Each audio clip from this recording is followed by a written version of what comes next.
let's talk about treadmill and downhill running. Do you ever notice that when you're either running downhill or on a treadmill, you start to experience a lot of shin pain right in the front of your lower leg? There can be a few reasons for this, but a lot of it is due to the strength of that front shin muscle, what we call the anterior tibialis. This muscle, when you're running downhill and even on a treadmill, requires what we call deceleration, so slowing down of that movement. In order to produce strength through that movement, we have to focus on eccentric exercises. This is going to help with that decelerative movement to make you strong and pain-free. So let's walk through a couple of those exercises that can help you run on treadmills and downhill with a little bit more ease and comfort. To start, we have a really simple exercise that you can do anywhere. It focuses a little bit more on that isometric contraction, so that controlled hold of that anterior tibialis. To do this, you're gonna stand on your heels and you're gonna slowly walk forward, not letting your toes drop to the ground.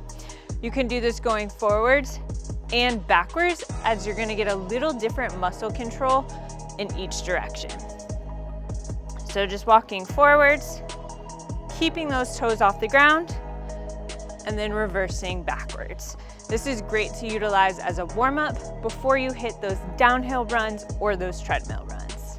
For a bit more of an advanced variation, you can do an anterior tib trot while leaning against the wall.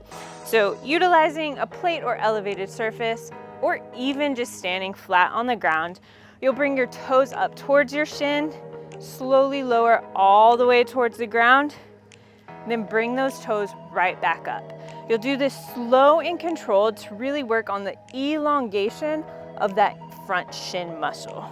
To get a little bit more muscular overload, you can use a kettlebell doing a very similar motion. So you'll place that kettlebell onto the top of your foot, keep your leg positioned sturdy and flat on a bench. You will slowly lower that toe down towards the ground, again working on that elongation of the shin muscle, and then returning right back up. Give these exercises a go, especially if you're noticing some anterior shin pain when you're running on a treadmill or downhill. Let us know how they go in the comments.